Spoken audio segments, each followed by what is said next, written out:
بسم الله الرحمن الرحیم. دوستانو ستړي مه شئ. په تېرې ویډیو کې موږ د کیس مانجمنټ سټیپونه فقط در وپېژندل او اوس د دغه مرحلو په اړه باندې ډېر اضافه معلومات درکوم چې تر څو تاسو ته ښه واضح شي. د کیس مانجمنټ اوله مرحله یا اول سټیپ چې و هغه د کیس پېژندنه ثبتول و او په انګلیسي کې موږ وویل چې آیډنټیفیکیشن، انګیجمنټ، سکرینینګ درې سره کلمات ورته استعمالیږي او ډېر عمده یې آیډنټیفیکیشن او رجسټریشن دی. د کیس مانجمنټ د آیډنټیفیکیشن په مرحله کې موږ عمدتاً دغه درې کارونه ترسره کوو. اول کار زموږ دپاره چې دی پریپریشن دی، امادګي ده. عمدتاً کیسونه ډېری وختونه موږ ته ریفر کېږي. تاسو ته ستاسو د کمیونټي یا ټولنیزو کارکوونکو یا ستاسو سره ستاسو په سنټر کې نورو سکتورونو کې کارکوونکي او یا د باندې څخه ریفر کېږي او د ریفر څخه مخکې تاسو ته معلومات درکول کېږي. نو کله چې تاسو خبر شئ چې تاسو ته یو کیس ریفر شوی دی، را روان دی، راځي، نو ستاسو له طرفه اول کار چې دی هغه د امادګۍ کار دی. امادګي کې ستاسو خپل امادګي راځي، ستاسو د ځای د سپیس امادګي راځي، تر څو هغه د ځای هغه محرمیت، منظموالی، هر څه برابر کړي او د خپله طرفه څخه ځان عام و تام اماده کړي، ځکه چې تاسو ته د مخکې څخه یو ذهنیت درکول شوی چې تاسو ته به یو سی پي یا جي بي وي کیس ریفر کېږي. نو تاسو عام و تام فزیکي، روحي او د ځای اړوند ټول امادګیانې نیسئ. که لپټاپ استفاده کوئ هغه باید اماده وي، که ټابلیټ استفاده کوئ هغه باید اماده وي، که فورمې لرئ، که په کتابچه کې نوټ اخلئ، یعنې عام و تام تاسې ځان اماده کوئ. دا په دې معنا نه چې د بینفیشري سره ناست تاسې د کمپیوټر او لپټاپ د شیانو څخه استفاده کوئ، هغسې نه، بلکې د هر لحاظ څخه د هر لحاظ څخه به ځان اماده کوئ. دوهم قدم کې کله چې بینفیشري مراجعه وکړه یا کلاینټ راغی ستاسې سره کښېنستلاست، هغه جوړ په خیر د کمیونیکیشن اولې مراحل، اړیکې جوړول. په دې مرحله کې تاسې ډېر زیات کوښښ کوئ چې خپل معرفت و کس ته وکړئ او کس ته وخت ورکړئ چې هغه ستاسې سره خپلې ستونزې شریک کړي، د کوم ډول ستونزو سره مخامخ شوي دي. او ستاسې دپاره مهم په دې ځای کې د معلوماتو راټولول دي او د معلومات ترلاسه کول. ډېر به زیات کوښښ کوئ چې هغوی ته غوږ ونیسئ، څومره معلومات چې امکانات یې هغه به ځینې ترلاسه کوئ. دا مرحله چې خلاصه شول، د هغې څخه وروسته دریم شی چې د پروسیجرز دی هغه دا دی چې تاسې چې کله نفر مو صحیح واورېدئ او برته مو بیا د پارافریز په شکل باندې هغه نفر ته څه باس تاسې کړی هغه برته داسې په لنډو ټکو کې ورته ووایاست تر څو ځان مطمئنه کړي چې تاسې صحیح پوه شوي یاست. نو بیا د خپل کار او د پروسس په اړه باندې هغوی ته معلومات ورکوئ چې مطلب دا چې ما ورته خبرې وکړلې زه په دې باندې پوه شوم چې تاسې یو، دوه، درې دغونه خاصې اړتیاوې یا ستونزې یا هم پروډکشن اړوند مسایلو سره مخ یاست. نو په دې برخه کې موږ اماده یو چې تاسې سره همکاري وکړو، لکه دا تاسې غوندې روزمره دلته نور خلک مراجعه کوي او موږ د شته امکاناتو او خدماتو څخه په استفادې باندې هغوی ته خدمات وړاندې کوو. نو هغه خپله پروسه ورته تشریح کوئ.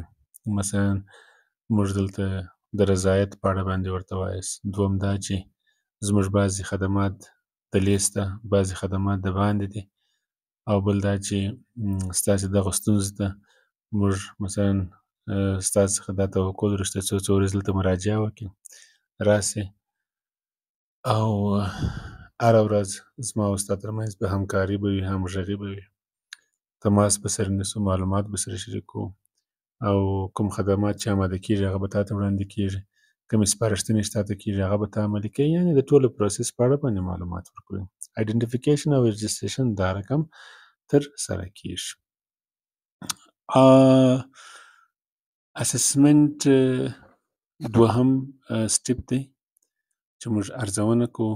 په بعضې مؤسساتو کې اسسمنټ ورته وایي، په بعضې مؤسساتو کې کمپریهنسیو اسسمنټ ورته وایي، پراخه ارزونه.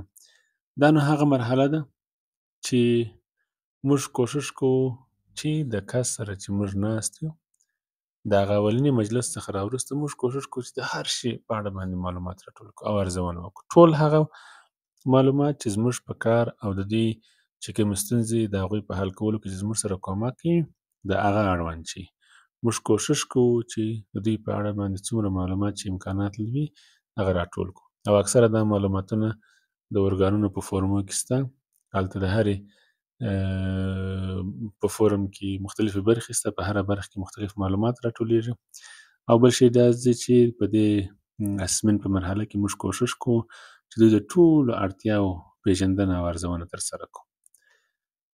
کله چې دا مرحله خلاص شول، پسې مرحله چې د اسسمنټ په جریان کې چې کومې اړتیاوې وپېژندل شولې هغه ټولې اړتیاوې لیست کېږي. کله چې لیست شولې د نفر سره بیا یو ځل هغه تکراریږي تر څو ډاډ ترلاسه چې په ټولو اړتیاوو باندې تاسې پوه شوي یاست.